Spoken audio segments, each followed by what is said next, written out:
Entonces Apolos hablaba y enseñaba lo concerniente al Señor, pero cuando le oyeron Priscila y Aquila, le tomaron aparte y le expusieron más exactamente el camino de Dios. Y aquel Verbo fue hecho carne, y habitó entre nosotros, y vimos su gloria, gloria como del unigénito del Padre, lleno de gracia y de verdad. Juan 1:14. Este es el texto base de la doctrina central de la fe cristiana sobre la encarnación de la segunda persona de la Trinidad. Revisemos primero lo que no es la encarnación del Verbo.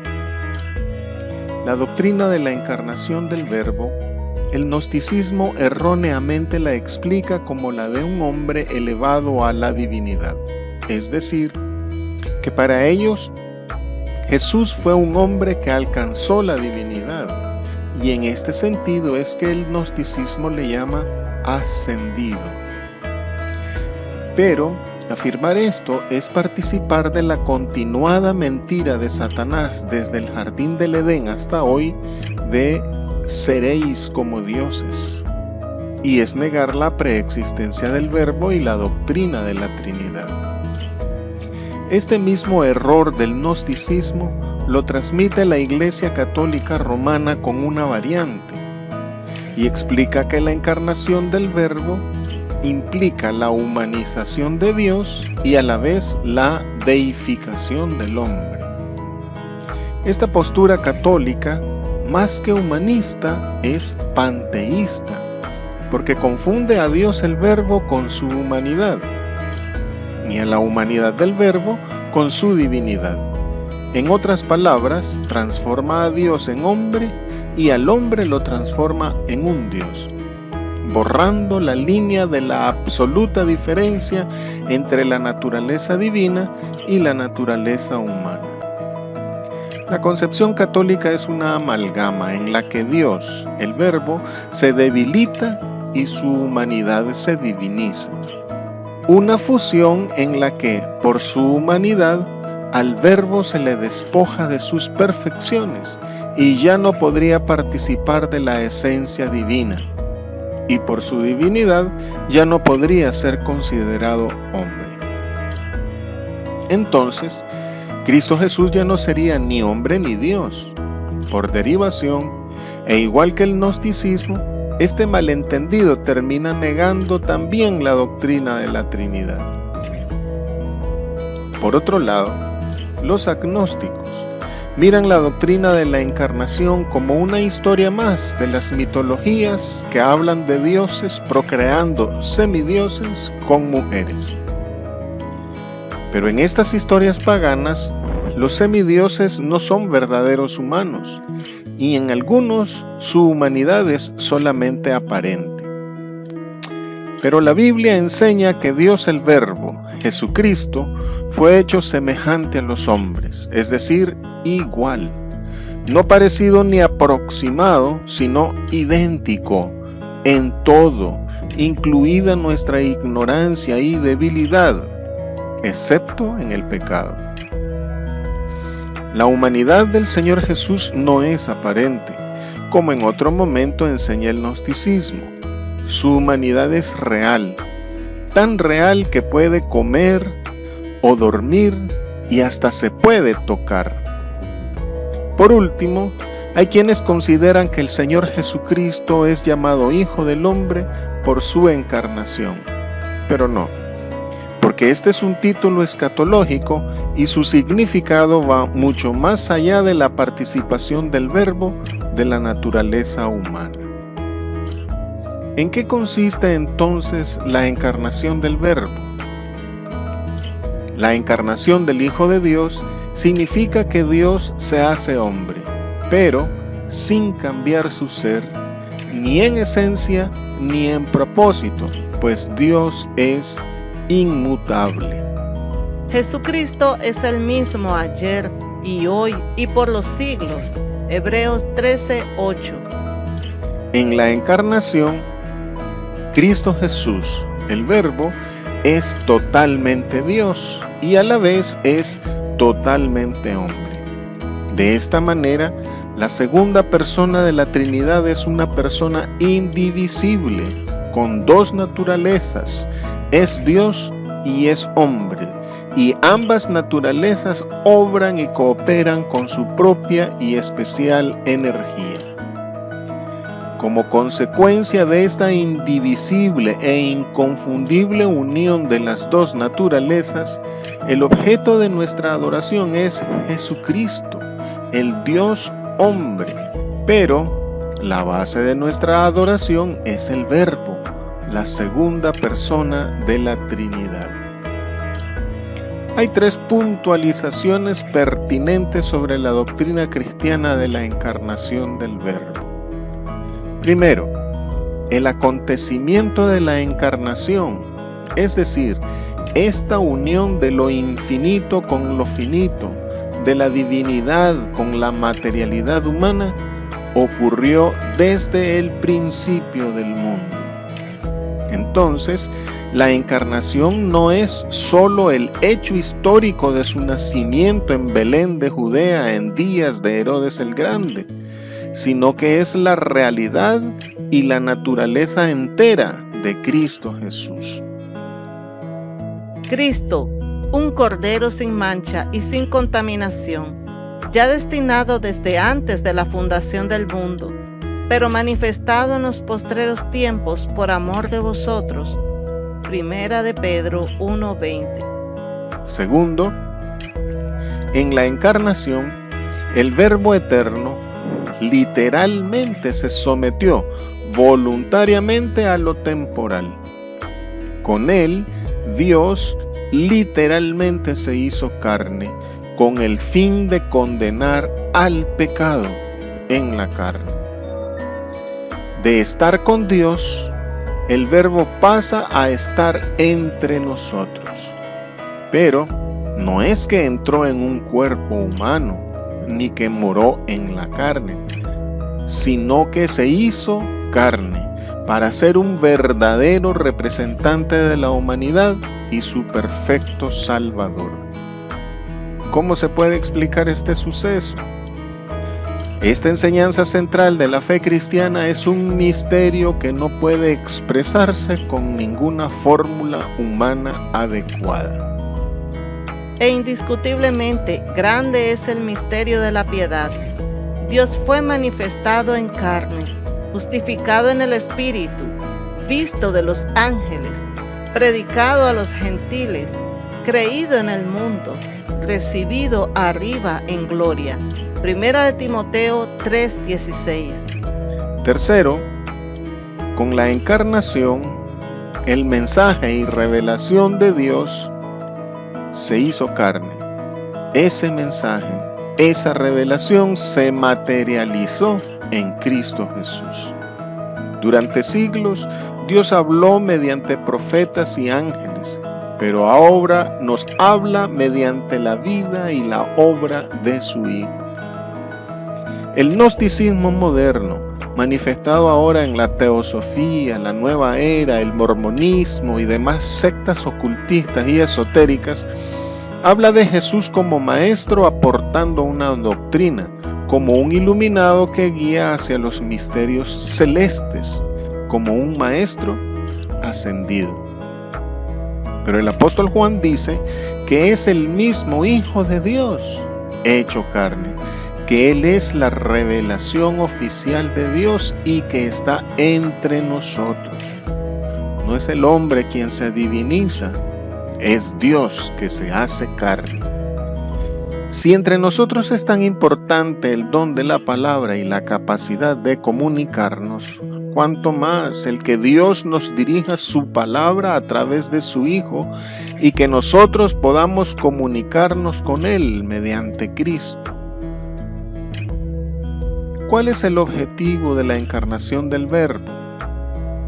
El objetivo de la encarnación del Verbo no es liberar al hombre del mundo material, como dice el gnosticismo, pues Él mismo se hizo materia.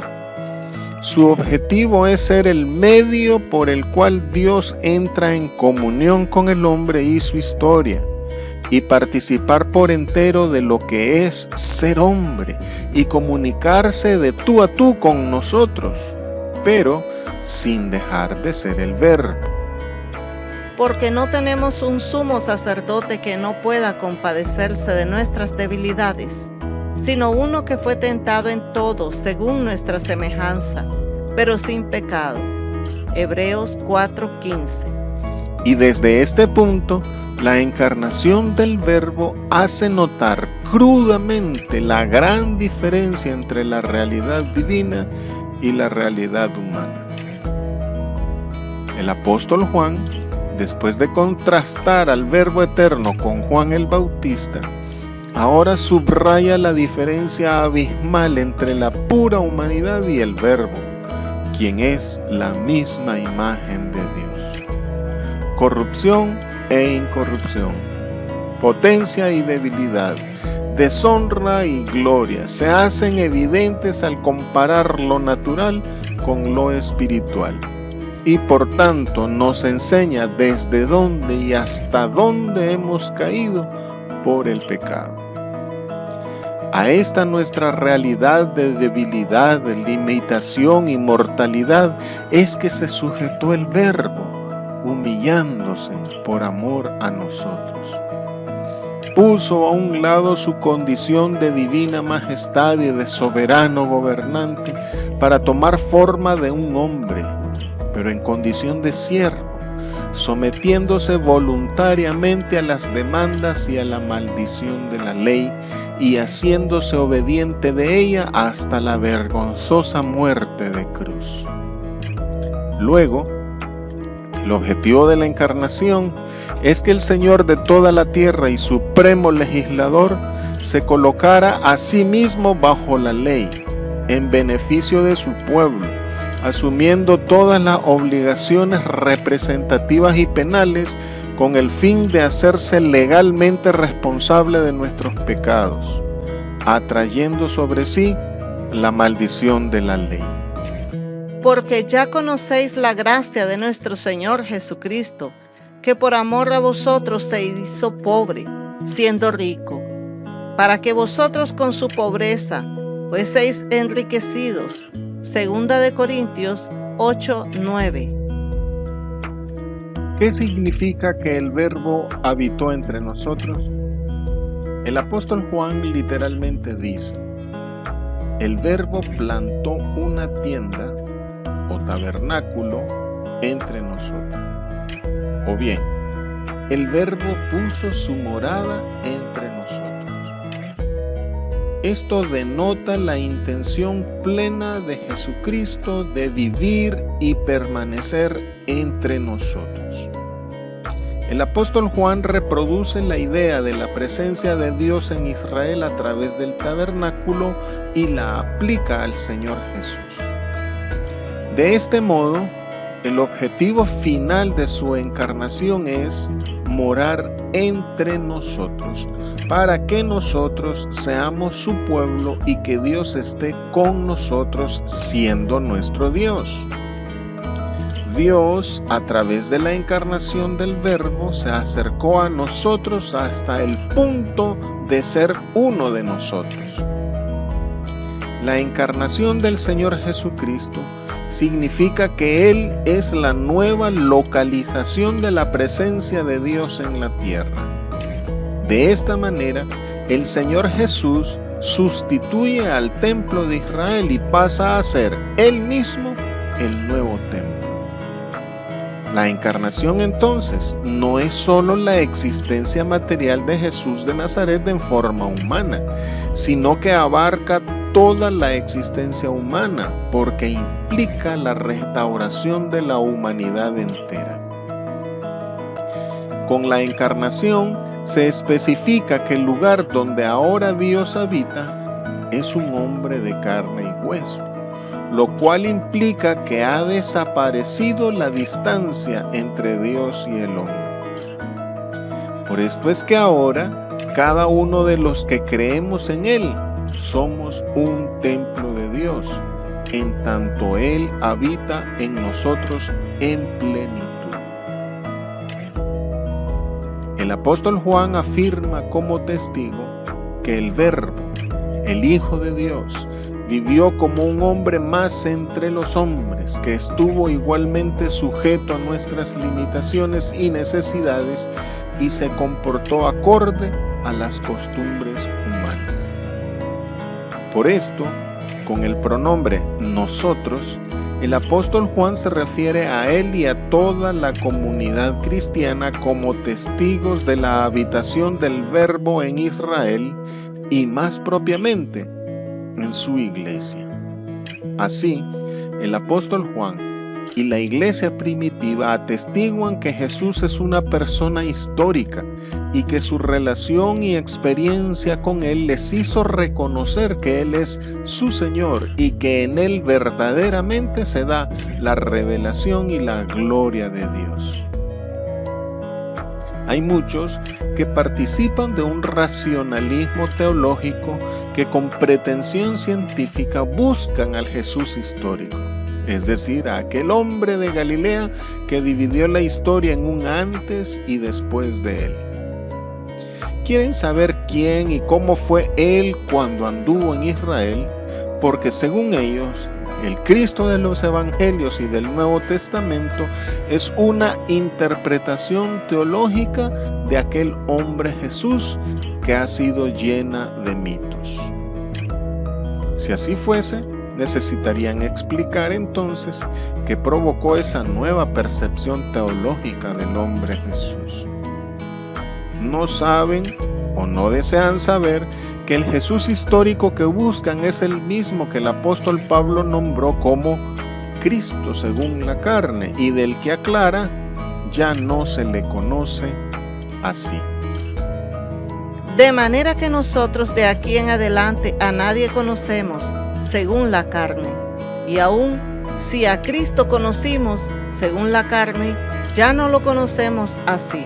Segunda de Corintios 5:16.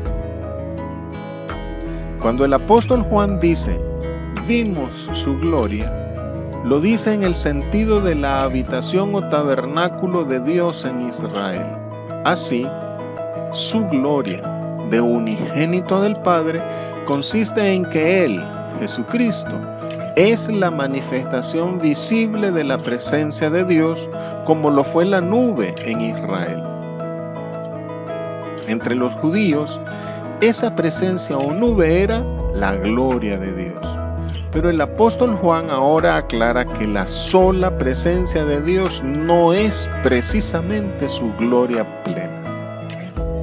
En el Antiguo Testamento, la gloria es la manifestación visible y poderosa de Dios. Esa manifestación que en hebreo se conoce como Shekinah. Y el apóstol Juan afirma, junto al apóstol Pedro, que Jesús manifestó esta misma gloria visible cuando habitó entre nosotros, así como en la transfiguración y en sus milagros. Porque no os hemos dado a conocer el poder y la venida de nuestro Señor Jesucristo, siguiendo fábulas artificiosas, sino como habiendo visto con nuestros propios ojos su majestad. Segunda de Pedro 1:16. Su gloria procede del Padre que le envió, pero Él no la buscó para sí mismo, sino que la obtuvo porque buscó primero la gloria de Dios. El Señor Jesús ahora es la gloria y la manifestación, o Shekinah, de Dios. Es el lugar de encuentro entre el Padre y los que le aman. Encarnarse fue su humillación y ser elevado en la cruz fue su exaltación. Pero, ¿qué significa su gloria? La palabra gloria en hebreo es kabod y significa honor, respeto, brillo, fascinación. Y en el Señor Jesús implica la trascendencia de su santidad. Y todo esto no lo demuestra mediante riquezas, prestigio y poder, sino en la debilidad de la carne, produciendo temor reverente. Y su gloria es la del Hijo único de Dios. Cuando Jerónimo de Estridón tradujo la Biblia al latín en el año 382 después de Cristo, en este versículo escribió la frase Hijo unigénito de Dios. La palabra unigénito significa engendrado y no creado, y la usó con la intención de contrarrestar el alegato arriano que el verbo era creado. Pero en el original griego dice hijo único, no unigénito, significando único en su género, predilecto, singular, precioso. Entonces, del verbo se dice que es hijo único de Dios. Pero los mormones obvian esta afirmación y se empeñan al estilo de la mitología griega en su doctrina de la pluralidad de dioses y diosas, y en consonancia con las doctrinas gnósticas y esotéricas, colocan a Satanás como Dios hermano de Cristo. ¡Qué mal están! No hablaré ya mucho con vosotros, porque viene el príncipe de este mundo, y él nada tiene en mí. Juan 14:30. El unigénito del Padre está lleno de gracia y de verdad. Lo mismo que la luz es el resplandor de la vida y se identifican con ella, así la gloria del unigénito es el resplandor del amor del Padre, un amor perceptible y reconocible. De este modo, la gracia y la verdad del Padre son el contenido de la gloria del Verbo Jesús. Gracia y verdad también pueden ser traducidas como amor y lealtad, o bien amor fiel. Esta expresión del apóstol Juan es equivalente a la expresión de Moisés sobre el Señor, misericordioso y clemente, y es equivalente a la expresión paz y buena voluntad que dijeron los ángeles al momento del nacimiento del Señor Jesús. Su encarnación entonces se debe a ese amor y fidelidad de Dios hacia Israel y hacia la humanidad creados por Él, basado en su ternura y compasión sin que medie mérito alguno. La compasión y misericordia suyas no son motivadas por nuestra miseria o desgracia, sino que es un amor gratuito, es decir, gracia, incondicional y benevolente por el cual nos busca y nos bendice, un amor genuino, auténtico, de verdad, originado en su generosidad para con su creación. Su verdad, como lealtad, es la base de nuestra seguridad en su amor y la evidencia de su amor. La verdad es Jesús mismo, es su mensaje y también lo es el Espíritu Santo. La gloria de Dios no se había manifestado tanto como en la misericordia y fidelidad mostrada en el Señor Jesús.